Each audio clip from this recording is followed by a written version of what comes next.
चाहे आप book use कर रहे हो, चाहे आप कोई भी स्क्रीन यूज कर रहे हो, आइडियल जो डिस्टेंस है आपकी बुक और आपकी आंखों के बीच में वो 14 से 16 इंच का होना चाहिए। जब आप इस तरह से बैड पोस्चर से, हमने बेड पे लेट के हम ऐसे पढ़ते हैं, ऐसे देख रहे होते हैं, हमारी आंखें हमें पता नहीं हो रहा था लेकिन हम देख रहे हैं ऐसे, क्योंकि आपने बच्चों को देखा होगा यूं देखते हैं रील की, बस उसके अंदर घुस जाए हैं। अगर आपको 20 मिनट हो गए हैं मोबाइल देखते हुए तो 20 सेकंड के लिए आपने 20 फुट की दूरी का कोई भी ऑब्जेक्ट देखना है। चद्दर ढक लेते हैं या कंबल ढक लेते हैं और उसके अंदर पड़े पड़े उसको देखते रहते हैं, उससे आपको मायोपिया तो डेवलप होता ही है, साथ में जो उस स्क्रीन में से निकलने वाली ब्राइट ब्लू और व्हाइट लाइट है, बहुत देर तक मोबाइल पर काम कर रहे हैं और आप पलक नहीं झपका रहे हैं, तो ऐसे में आपकी आंख में, आपने अक्सर सुना होगा कि हमें अपनी आंखों को धोना चाहिए, ये एक बैड हैबिट है। और उसके बाद ऐसे दूर करें, जब ये पूरा फ्लेक्स हो जाए अंगूठे के ऊपर अपनी नजर बनाए रखें, ऐसे ऐसे नहीं देखना, इसे राउंड घुमाओ, पूरा क्लॉकवाइज घुमाओ,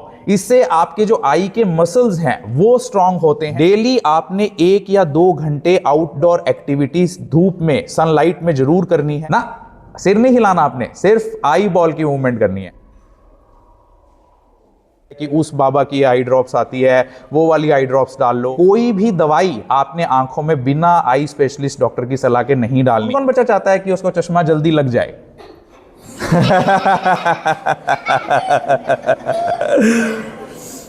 चलिए, मेरा नाम डॉक्टर विनय गुप्ता है।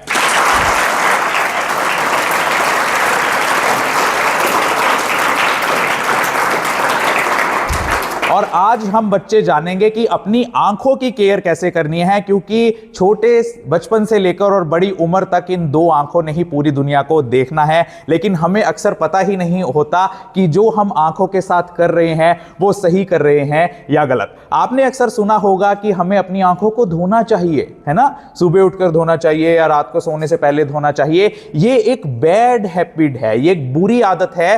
अगर आप बिना वजह, अगर आपकी आंख में डस्ट नहीं गई है, कोई पार्टिकल नहीं गया है, कोई फॉरेन बॉडी नहीं गई है और बार बार आप उसे धो रहे हैं, तो जो आपका नेचुरल फिल्म बनी हुई है टीयर की, आंसुओं की, आपकी आंखों की पुतली के ऊपर, आपके कॉर्निया के ऊपर, वो जो लेयर है वो ब्रेकअप हो जाती है, वो टूट जाती है, जिससे आपकी आंखों के अंदर ड्राइनेस और इरिटेशन हो सकती है। साथ में जो पानी, टैप वाटर, टैंकी का पानी आप यूज करते हैं, उसके अंदर कई तरह के माइक्रो ऑर्गेनिजम्स हो सकते हैं, जिसमें बैक्टीरिया और फंगस हो सकती है, जिससे आपकी आंखों के अंदर इंफेक्शन भी हो सकता है। इसीलिए अनटिल एंड अनलेस आपकी आंखों में धूल गिर जाए, मिट्टी गिर जाए, कोई मच्छर गिर जाए या आपको कोई केमिकल गिर जाए, जैसे आप कोई लैब एक्सपेरिमेंट कर रहे हैं या आप कोई गलती से कोई चीज ऐसे देख रहे हैं, वो आपकी आंख में गिर जाए लिक्विड, उसी कंडीशन में सिर्फ आपने आंखों को धोना है। अदरवाइज नेचर ने बहुत अच्छे तरीके से एक प्रोटेक्टिव मैकेनिज्म हमें दिया हुआ है कि हमारी आंखों में आंसू बनते हैं, वो आंसू उस लेयर से उस आंख की पुतली के सरफेस को साफ करते हुए चलते हैं। नंबर 2, आपने अपने हैंड्स को, हाथों को अच्छी तरह से वॉश करते रहना है। उसका कारण क्या कि एक रिसर्च में पता लगा कि एक व्यक्ति एक दिन में 1 घंटे में 23 बार अपने चेहरे पर हाथ लगाता है। यानी आप जब भी चेहरे पर हाथ लगाते हैं, हो सकता है आप उससे ऐसे आंख भी मसल रहे हो, तो अगर आपके हैंड्स पर, आपके हाथों पर कोई माइक्रो ऑर्गेनिजम्स है या गंदगी है और अगर आप अपने हाथों को नहीं धो रहे हैं, तो अपने हाथों से अपने फेस या आईज को टच करने से आपको इंफेक्शन हो सकता है। हम सभी बच्चे पढ़ते हैं ना, नोटबुक पढ़ते हैं, बुक्स पढ़ते हैं, मोबाइल फोन यूज करते हैं, लेकिन हमें पता ही नहीं है कि कितनी दूरी पर रखकर उस मोबाइल फोन को, उस किताब को, उस डायरी को रखकर देखना है, जिससे हम लोगों के अंदर मायोपिया डेवलप हो रहा है। 2 तरह की बीमारी नजर से संबंधित अक्सर पाई जाती है आम लोगों में। नंबर 1 मायोपिया, जिसे नियर साइटेडनेस बोलते हैं, नंबर 2 हाइपरमेट्रोपिया। उसके अलावा तो एस्टिग्मेटिज्म या और डिजीज भी आई की होती हैं, लेकिन जो आजकल बच्चों को चश्मा लग रहा है वो ज्यादा देर तक या तो बुक्स पढ़ने से, स्टडी करने से, या ज्यादा देर तक मोबाइल फोन्स को देखने से। तो आपको पता होना चाहिए कि कितनी दूरी पर आपकी आंखों से वो मोबाइल फोन या बुक या डायरी या किताब या जो भी चीज आप पढ़ रहे हैं या कोई भी स्क्रीन आप यूज कर रहे हैं, वो आपकी आंखों से कितनी दूरी पर होनी चाहिए। तो देखिए आप, ये स्केल है, ये 1 फुट का स्केल है जिसके अंदर 12 इंचेस होते हैं। सबको पता है 12 इंच होते हैं या 30 सेंटीमीटर होते हैं। तो अक्सर ये देखा गया है कि आइडियल जो डिस्टेंस है आपकी बुक और आपकी आंखों के बीच में, वो 14 से 16 इंच का होना चाहिए। यानी 1 फुट से भी 2 इंच या 4 इंच फालतू। इस तरह से देखिए आप, इस तरह से होना चाहिए कि 1 फुट से भी 4 इंच या 5 इंच फालतू, जिससे आपकी आंखों के ऊपर स्ट्रेन ना पड़े। चाहे आप मोबाइल फोन यूज कर रहे हो, चाहे आप बुक यूज कर रहे हो, चाहे आप कोई भी स्क्रीन यूज कर रहे हो, वो 14 से 16 इंच आइडियली उस डिस्टेंस पर होना चाहिए। अब आप लोग कई घंटों तक या तो बुक पकड़े रहते हैं या कई घंटों तक मोबाइल फोन पकड़े रहते हैं। एक रूल है 20-20-20 का। इस 20-20-20 का मतलब क्या है? अगर आपको 20 मिनट हो गए हैं मोबाइल देखते हुए, 20 मिनट हो गए हैं बुक पढ़ते हुए, तो 20 सेकंड के लिए आपने 20 फुट की दूरी का कोई भी ऑब्जेक्ट देखना है। समझ गए आप? 20 मिनट आप किताब पढ़ते हो गए आपको, तो उससे रिलैक्स करने के लिए आपको 20 सेकंड के लिए 20 फुट दूर की चीज देखनी है, जिससे आपकी आंखों की जो एकोमोडेशन पावर है, जो लेंस की एकोमोडेशन पावर है, या दूर या पास को जो कंट्रोल करने वाले सीरियरी मसल्स हैं, वो एक्टिव रहे। उन्हें पता रहे कि मैं दूर का भी देख सकता हूं या देख सकती हूं। अदरवाइज होता क्या है कि अगर हम पास की चीज को ही कई घंटों तक देखते रहते हैं, तो हमारे वो सीलियरी मसल्स सिर्फ पास की ही नजर के लिए बने रह जाते हैं और हमें मायोपिया डेवलप हो जाता है, नियर साइटेडनेस। इसीलिए हम कहते हैं कि छोटे बच्चों को चश्मा लग जाता है। डेली आपने 1 या 2 घंटे आउटडोर एक्टिविटीज धूप में, सनलाइट में जरूर करनी है। ज्यादा सनलाइट भी नहीं होनी चाहिए, क्योंकि अल्ट्रावायलेट रेज आपकी आंखों को डिस्ट्रॉय कर सकती हैं, आपकी स्किन को डिस्ट्रॉय कर सकती हैं, कुछ उसमें प्रॉब्लम क्रिएट कर सकती है। लेकिन 1 से 2 घंटे अगर आप आउटडोर एक्टिविटी करते हैं, तो आपको मायोपिया डेवलप होने के, जो नजर कमजोर होने के चांसेस हैं, वो कम हो जाती हैं। अब मैं आपको कुछ एक्सरसाइजेस बताऊंगा जिससे आपको हेल्प मिलेगी कि आपके अंदर कोई भी आई प्रॉब्लम्स डेवलप ना हो। यहां तक समझ में आ गया सबको? सबसे पहले बहुत ही आसान एक्सरसाइज, अपने दोनों हाथों को ऐसे रगड़िए। ठीक है? इसके अंदर हीट जनरेट हो गई, गर्म हो जाते हैं ना हाथ ऐसे रगड़ने से। उसके बाद बहुत ही जेंटली आपने इनको अपनी आंखों पर ऐसे रखना है, जो आपकी हथेलियों पर, जेंटली बिल्कुल, इसको दबाना नहीं है, प्रेस नहीं करना है, आई बॉल्स को जेंटली बिल्कुल प्लेस करना है, जिससे आपकी आई बॉल्स को रिलैक्सेशन मिलती है। इसे पामिंग एक्सरसाइज कहते हैं, और ये पामिंग एक्सरसाइज 30 सेकंड तक करनी है। ऐसे आपने रब करके और 30 सेकंड तक आपने जेंटली अपनी आंखों पर रखना है, जिससे आपकी आईज को सूदिंग इफेक्ट मिलता है। उसके अंदर अच्छा जो उसको फील कंफर्टेबल आई को फील होता है, वो रिलैक्सेशन उसके अंदर होती है। नेक्स्ट होता है रोलिंग मूवमेंट, जिसके अंदर हम आंखों की पुतलियों को घुमाते हैं।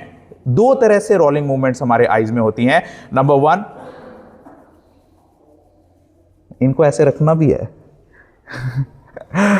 2 तरह की रोलिंग आई मूवमेंट्स होती है। Number 1 clockwise rolling movement and number 2 anti clockwise rolling movement. जैसे नाम ही बता रहा है, क्लॉकवाइज मतलब घड़ी की डायरेक्शन में, और एंटी क्लॉकवाइज मतलब घड़ी के उलट डायरेक्शन में। और वो रोलिंग मूवमेंट कैसे होगी, देखिए आप,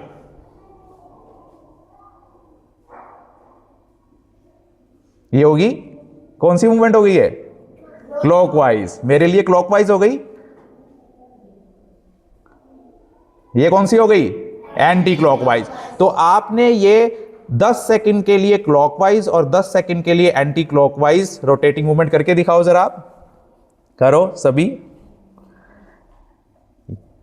पूरी घुमाओ, पूरी घुमाओ, ऐसे ऐसे नहीं देखना, इसे राउंड घुमाओ, पूरा क्लॉकवाइज घुमाओ। इससे आपके जो आई के मसल्स हैं वो स्ट्रांग होते हैं, जिससे आपकी आई मूवमेंट बेटर होती है।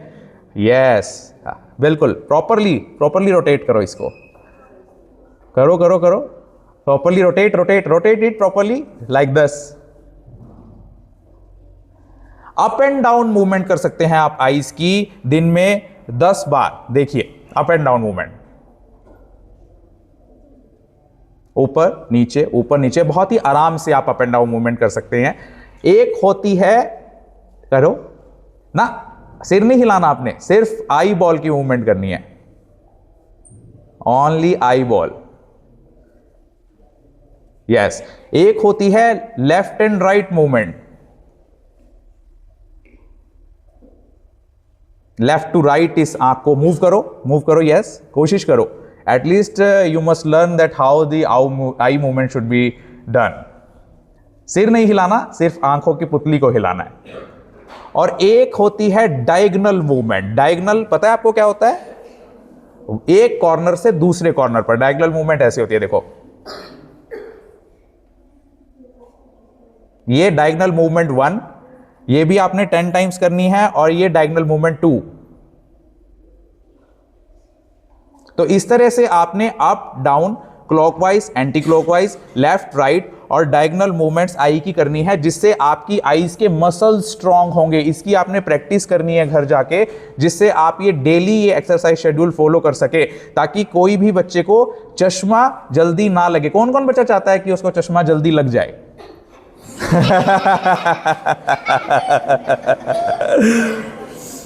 चलिए अब नेक्स्ट एक्सरसाइज की तरफ आते हैं, जो हमें करनी है दिन में 10 बार, कभी भी आप कर सकते हैं जब भी आप फ्री टाइम में हो। उसे बोलते हैं near and for focus exercise, यानी पास और दूर फोकस करने की एक्सरसाइज। अपने अंगूठे को, हाथ के अंगूठे को, आप पेंसिल भी यूज कर सकते हैं, लेकिन अगर आपके पास पेंसिल नहीं है, साइलेंस, मेंटेन साइलेंस।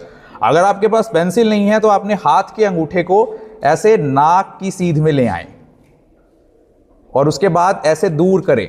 जब ये पूरा फ्लेक्स हो जाए, अंगूठे के ऊपर अपनी नजर बनाए रखें, उसके बाद आपने एकदम से दूर की चीज पर फोकस करना है। यानी जब वो अंगूठा आपसे दूर जा रहा है, ये देखिए, तब तक अंगूठे की टिप को आपने फोकस करना है, और जब पूरा आपका हाथ फ्लेक्स हो जाए, ऐसे पूरा हाथ खींच जाए, फिर आपने अचानक अंगूठे से दूर की तरफ फोकस करना है, जिससे आपके नियर और फार का फोकस इंप्रूव होगा और आपकी आंख को वो एकोमोडेशन पावर मेंटेन रहेगी कि कैसे उसके सीलरी मसल्स की एक्सरसाइज होती रहेगी। तो ये आपने करना है। अगर आप अंधेरे में बहुत ही बारीक ब्राइट पॉइंट को, आप कभी बोलते ना रात के अंधेरे में तारों को देखना चाहिए, अगर आप रात के अंधेरे में जब क्लियर स्काई हो और दूर के तारों को देखते हो, उससे भी आपकी आई को रिलैक्सेशन मिलती है, उससे भी आपका जो आंख का लेंस है वो फैलता है। फैलता क्यों है? ताकि वो ज़्यादा से ज़्यादा लाइट को गैदर कर सके, उससे भी आपको रिलैक्सेशन मिलता है और आपकी दूर की नज़र इंक्रीज होती है। एक आपकी आंख में एक्यू प्रेशर पॉइंट्स होते हैं यहाँ पर नोज़ और आई के बीच में। जब भी आपको टाइम मिले इन पॉइंट्स को जरूर प्रेस करें, जिससे आपको ऑटोमेटिकली आई की प्रॉब्लम्स में रिलीफ मिलेगा। ब्लिंकिंग, पलक झपकाना, सुना है आपने? पलक झपकाते हैं आप लोग? झपकाते हैं। फास्टली आपने 10 सेकंड के लिए ब्लिंकिंग करनी है।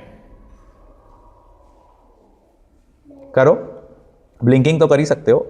इस ब्लिंकिंग से क्या फायदा होता है? अगर आप बहुत देर तक पढ़ रहे हैं, बहुत देर तक मोबाइल पर काम कर रहे हैं और आप पलक नहीं झपका रहे हैं, तो ऐसे में आपकी आंख में स्ट्रेन, ड्राइनेस, इरिटेशन डेवलप हो सकती है। तो जब आप फास्टली ब्लिंकिंग करते हैं तो जो टीयर्स आपकी आंखों में बने हुए हैं वो स्प्रेड होते हैं आई बॉल के ऊपर, जिससे आपकी आंखों में ड्राइनेस नहीं होती और उनका मॉइस्चर बना रहता है। जब भी आप पढ़ाई करें तो आप देखें कि आप अच्छी तरह से उसको लाइट जलाकर वहां पर पढ़ रहे हैं कमरे में। अक्सर देखा जाता है कि बिजली बचाने के चक्कर में या छोटा 10 वॉट का एलईडी बल्ब आपने लगा लिया, उसकी रोशनी नहीं है, कहने को लाइट जल रही है लेकिन रोशनी नहीं है।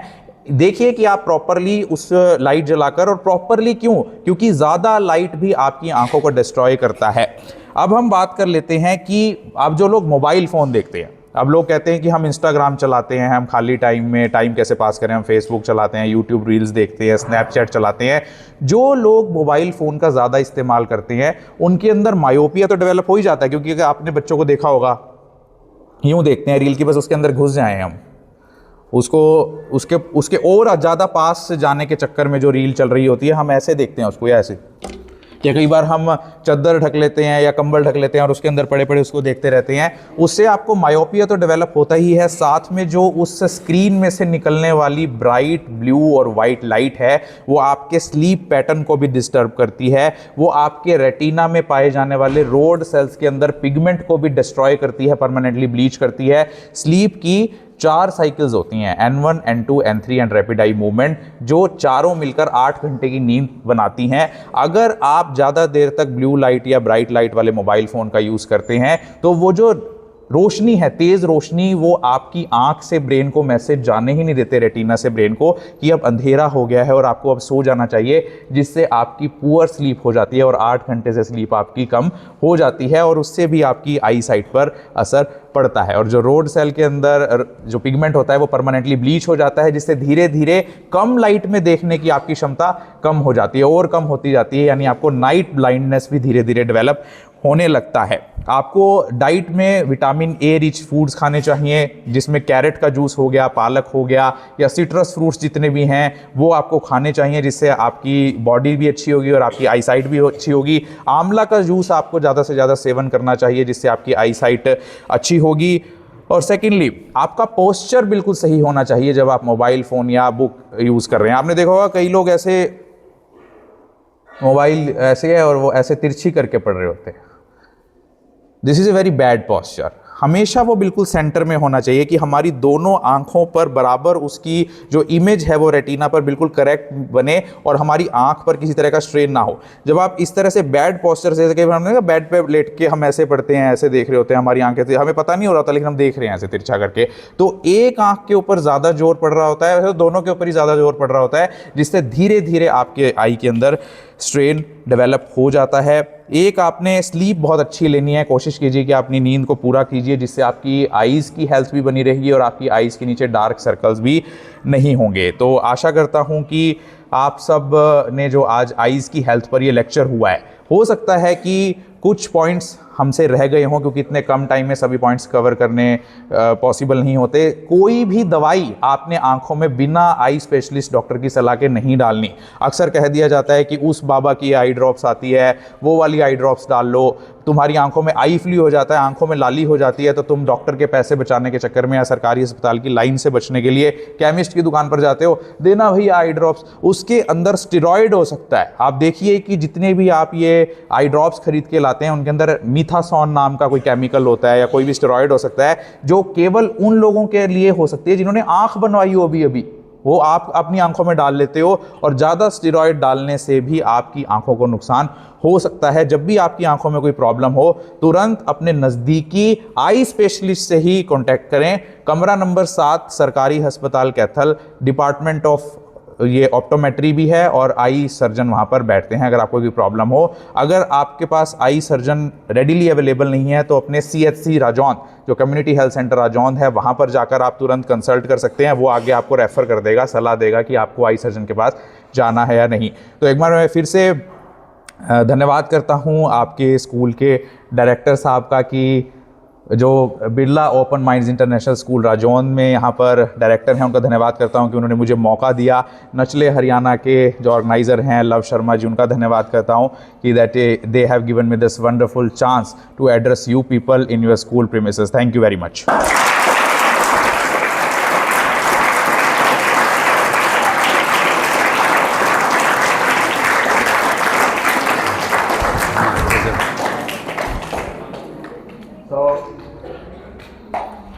Thanks again for your valuable as well as today's alarming challenge among the especially students. We are observing nowadays that every students, if you will take the percentage, more than 20% students are wearing spectacles. Why? Because these eye concerning deformities came into our society. The main reason is our mobile. As Dr. Shah has talked about the using of the mobile, if first of all you should not use. It is a dangerous thing. It is a poisonous thing for you students. So first of all you should not use it. Secondly, if you are using to for a minimum time, we should not use it for a long hour. We should not use it for unnecessary ways. We should not use it for watching the unnecessary things. So if you want to make your mental health as well as you want to protect your eyes, we have to keep all the direction as well as advice whatever Dr. Saab had told you. And it was a great opportunity for all of us that Dr. Vinay Gupta, one of the, what we can say that what would I like to talk about him, he is the greatest personality, and we all Haryanvi have proud on him because he is from our Haryana as well as Kaithal districts. And I again thanks for his valuable advice, valuable speech, and I would like to give my thanks to Law Sharma ji, to whom he is accompanied. So again, thanks and a big thank you.